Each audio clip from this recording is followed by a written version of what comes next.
नमस्कार, Bihar breaking news में आप लोग का बहुत बहुत स्वागत है। आज है 13 मई। चलिए जान लेते हैं आज की 10 सबसे बड़ी खबर। पूर्व सांसद रंजीत रंजन ने सीधे कहा, नीतीश जी पप्पू जी पॉजिटिव हुए तो सीएम आवास से निकालकर बीच चौराहे पर खड़ा करेंगे। जी हां, आप सही सुन रहे हैं। दूसरा खबर हम लोग जानेंगे। नवादा के फुलवरिया डैम से एक महिला, एक लड़के और 2 लड़कियों के शव बरामद। शरीर पर जख्म के निशान है, हत्या की आशंका है। चलिए जान लेते हैं ऐसे ही आज की 10 सबसे बड़ी खबरें विस्तार से। छपरा से बहुत ही बड़ी खबर निकल के आ रही है। छपरा शहर में दिन दहाड़े लूट। गोल्ड लोन कंपनी में घुसे 5 अपराधी, पिस्टल तान सभी को बंद किया, फिर आराम से गोल्ड कैश समेटते हुए चल बने। जी हां, आप सही सुन रहे हैं। छपरा शहर में स्थित यूनिमनी गोल्ड लोन कंपनी में डाका डालकर बेखौफ हथियार बंद अपराधियों ने दिन दहाड़े कैश, विदेश मुद्रा और जेवर समेत करीब 12.50 लाख रुपए की लूट की घटना को अंजाम दिया है। डकैत 5 की संख्या में थे और सभी के हाथ में स्वचालित पिस्टल थे। पहले 2 डकैत ग्राहक बनकर बैंक के दफ्तर पहुंचे और गोल्ड दिखाकर लोन लेने की बात कही, जिसके बाद उनके पीछे 3 अन्य डकैत भी वहां पहुंचे और हथियार के बल पर डकैती की इस घटना को अंजाम। पप्पू यादव की पत्नी की धमकी। पूर्व सांसद रंजीत रंजन ने सीधे कहा, नीतीश जी अगर पप्पू जी पॉजिटिव हुए तो सीएम आवास से निकालकर बीच चौराहे पर खड़ा करेंगे। जी हां, जा प्रमुख पप्पू यादव की गिरफ्तारी पर उनकी पत्नी और पूर्व सांसद रंजीत रंजन ने कड़ा रिएक्शन दिया है। रंजीत रंजन ने बिहार सरकार को आड़े हाथों लेते हुए कहा कि पप्पू यादव की गिरफ्तारी एक साजिश के तहत की गई है। अब तक वो कोरोना निगेटिव थे, यदि कोरोना पॉजिटिव हुए तो वह सरकार की ईंट से ईंट बजा देंगे। रंजीत रंजन ने अपने सोशल मीडिया अकाउंट के जरिए मुख्यमंत्री नीतीश कुमार को संबोधित करते हुए लिखा, नीतीश जी पप्पू जी कोरोना निगेटिव हैं, अगर वो पॉजिटिव हुए तो इस साजिश में शामिल 4 लोग एवं एम्बुलेंस चारों को सीएम आवास से निकालकर बीच चौराहे पर खड़ा नहीं किया तो मेरा नाम रंजीत रंजन नहीं। दूसरा खबर बिहार झारखंड के बॉर्डर से निकल के आ रहा है। नवादा के फुलवरिया डैम में महिला, लड़के और 2 लड़कियों के शव बरामद। शरीर पर जख्म के निशान, हत्या की आशंका। जी आप सही सुन रहे हैं। बिहार के झारखंड के बॉर्डर पर नवादा जिले के फुलवरिया डैम में बुधवार सुबह 4 लाशें मिली है। बरामद लाश एक महिला, 2 लड़की और 1 लड़के की है। मामला रजौली थाना क्षेत्र के हल्दिया गांव का है। यह शव एक साथ दिखने से इलाके में हड़कंप मच गया। आसपास के लोगों की भीड़ जुट गई। चारों की लाश पर जख्म के निशान है। प्रथम दृष्टया प्रतीत होता है अपराधियों ने चारों की हत्या कर लाशों को डैम में फेंक दिया है। बक्सर से एक बहुत ही बड़ा खबर निकल के आ रहा है। गंगा में जारी है लाशें मिलने का सिलसिला। आज मिले 10 शव, पुलिस ने शुरू की जांच। जी आप सही सुन रहे, यूपी की ओर से गंगा में बहकर लाशें की बक्सर की ओर आने का सिलसिला बुधवार को भी जारी रहा। तीसरे दिन गंगा से कुल 10 लाशें बक्सर जिला प्रशासन द्वारा बरामद की गई। अब तक कुल 83 लाशें गंगा से बरामद की जा चुकी है। इस मामले में बुधवार को मुफस्सिल थाने में प्राथमिकी भी दर्ज की। सड़क पर बेवजह घूमने वालों से वसूला जुर्माना। एसएसबी जवानों ने चलाया चेकिंग अभियान। जी आप सही सुन रहे, लॉकडाउन के गाइडलाइन की उपेक्षा करने वाले वाहन सवारों के अलावा बेवजह सड़क पर घूमने वाले लोगों को सबक सिखाने के लिए पुलिस जुर्माना वसूलने की कार्रवाई तो कर रही है, सुधार लाने के लिए नया तरीका भी अपनाया है। बुधवार को 8वें दिन भी गाइडलाइन की उपेक्षा कर बेवजह सड़क पर घूमने वालों युवकों को पकड़े जाने पर सड़क पर दंड स्वरूप उससे व्यायाम करवाया गया। सड़क पर सपाटा लगवाया।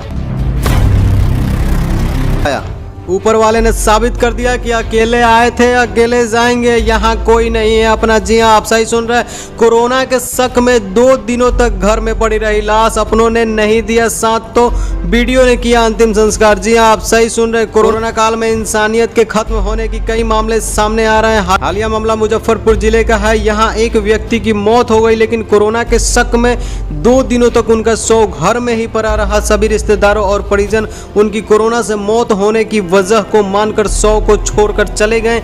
यह मामला मुजफ्फरपुर जिले के पश्चिमी अनुमंडल के सरैया के पगहिया गांव का है। यहां रहने वाले 55 साल के योगेंद्र सिंह की घर में ही मौत हो गई। मृतक को पहले से दमा और खांसी की समस्या थी। मरने के बाद उनके सभी परिजन और रिश्तेदार कोरोना के उनकी मौत की वजह मानकर घर छोड़कर चले गए। चलिए बिहार के मौसम की भी अपडेट जान लेते हैं। पटना समेत बिहार के कई जिलों में मूसलाधार बारिश, कई इलाकों में जल जमाव। जी आप सही सुन रहे हैं, राजधानी पटना समेत बिहार के कई जिलों में बुधवार सुबह से बारिश हो रही है। उत्तर बिहार के कुछ जिलों में तो मूसलाधार बारिश हुई। बारिश के बाद कई इलाकों में जल जमाव हो गया। मौसम विभाग ने मुजफ्फरपुर सहित कई जिलों में अगले दिनों तक बारिश के साथ ही आंधी चलने की सूचना दी है। आशंका जताई है तेज बारिश के साथ चल रही आंधी के कारण कई जिलों के किसान को आम, लीची और केले की फसल को नुकसान होने का डर सता रहा है। बुधवार को सीतामढ़ी, मधुबनी, दरभंगा, वैशाली, समस्तीपुर, किशनगंज, सुपौल, मधेपुरा, सहरसा, अररिया, पूर्णिया, कटिहार, भागलपुर, बांका और खगड़िया में बारिश हुई है। एक बीमारी गई नहीं तो दूसरे बीमारी का संक्रमित होने लगे बिहार के लोग। बिहार में पहली बार मिले ब्लैक फंगस के 5 मरीज, 3 का एम्स में तो 1 का IGIMS में चल रहा इलाज। जी आप सही सुन रहे हैं, बिहार में पहली बार ब्लैक फंगस म्यूकोरमाइकोसिस के 4 मरीज मिले हैं। 3 मरीज एम्स पटना में, जबकि 1 मरीज IGIMS में इलाज कराने पहुंचे हैं। एम्स में पहुंचे मरीजों की नाक की हड्डी गल गई थी, जबकि IGIMS के मरीज के आंखों के पास फंगस का संक्रमण हुआ था। सभी का इलाज चल रहा है। कोरोना से स्वस्थ होने के बाद यानी पोस्ट कोविड मरीज इस बीमारी के शिकार होते हैं। अगर शुरुआती समय में पहचान न हुई तो बचाना मुश्किल हो जाता है। इसमें मृत्यु दर 80 से 85% तक है। पिछले दिनों में इस बीमारी के 6 संदिग्ध मरीजों की एम्स में जांच की गई, जिसमें 4 में इस बीमारी की पुष्टि हुई है। वीरपुर जेल में भूख हड़ताल पर पप्पू यादव, पानी वॉशरूम न मिलने पर धरना शुरू किया। SDM ASP मनाने पहुंचे तो फल खाया। 3 डॉक्टरों ने हेल्थ चेक किया। रिपोर्ट तय करेगी कि कहां रहेंगे पप्पू यादव। जी आप सही सुन रहे हैं। 32 साल पुराने अपहरण केस में मंगलवार शाम को पटना से गिरफ्तार जन अधिकार पार्टी के सुप्रीमो और पूर्व सांसद पप्पू यादव ने अब वीरपुर जेल की इंतजामी के खिलाफ मोर्चा खोल दिया है। सुपौल के वीरपुर जेल में मंगलवार रात से बंद पप्पू यादव ने भूख हड़ताल शुरू कर दी है। बुधवार को उनके सोशल मीडिया अकाउंट से लिखा गया, मैं वीरपुर जेल से भूख हड़ताल पर हूँ। यहाँ न पानी है न वॉशरूम है। मेरे पैर का ऑपरेशन हुआ था, इसलिए नीचे बैठ नहीं सकता। यहाँ कमोड भी नहीं है। कोरोना मरीज की सेवा करना, उनकी जान बचाना, दवा mafia, hospital mafia, oxygen mafia, ambulance mafia को बेनकाब करना ही मेरा अपराध है। मेरी लड़ाई जारी रहेगी। नहीं दिखा चांद, ईद शुक्रवार को मनाई जाएगी। जी आप सही सुन रहे, बिहार झारखंड सहित कहीं नहीं देखा गया चांद।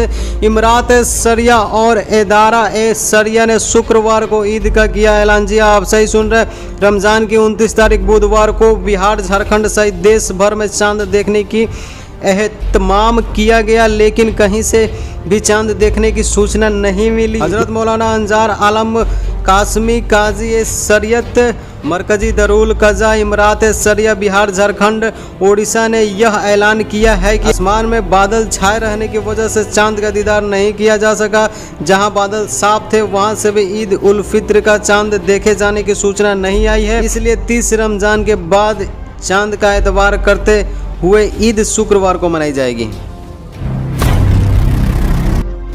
बिहार में वज्रपात यानी कि बारिश की वजह से 7 की मौत। भागलपुर, भोजपुर, जमुई, सुपौल सहित बेगूसराय में 7 की गई जान। भागलपुर में मवेशी चराने के दौरान 2 पर गिरा ठनका, गई जान। जी आप सही सुन रहे, बिहार में ठनका गिरने से 7 लोगों की मौत हो गई है। बुधवार की दोपहर आई तेज आंधी और बारिश के साथ वज्रपात में भागलपुर, भोजपुर, जमुई, सुपौल सहित बेगूसराय में 7 लोगों की मौत हो गई है। भागलपुर के जगदीशपुर थाना क्षेत्र के बलुआचक निवासी सरयुग यादव के 50 वर्षीय पुत्र श्याम यादव और जागो यादव के 58 वर्षीय पुत्र कैलाश यादव खेत में भैंस चराने जा रहे थे। तभी तेज बारिश के साथ हुए वज्रपात में खेत में भैंस चरा रहे श्याम यादव और कैलाश यादव की घटनास्थल पर मौत। नमस्कार, क्या आप बिहार से हैं? अगर आप बिहार से हैं तो इस चैनल को सब्सक्राइब कर लीजिए, क्योंकि ये चैनल आपके लिए हर रोज लाता है आपके जिले का खबर। जी हाँ, आप सही सुन रहे हैं कि आपके जिले का 10 ब्रेकिंग न्यूज हर सुबह हमें लेकर आता है। अगर आप बिहार से हैं तो इस चैनल को सब्सक्राइब कर लीजिए। पता नहीं कोई खबर ऐसा हो जो आपको जानना जरूरी हो, तो इस चैनल को सब्सक्राइब कर लीजिए। और अभी तक आपने आज का न्यूज़ नहीं देखा है तो यहाँ पे एक वीडियो चल रहा है, इसको क्लिक करके आज का न्यूज़ ज़रूर देखिए।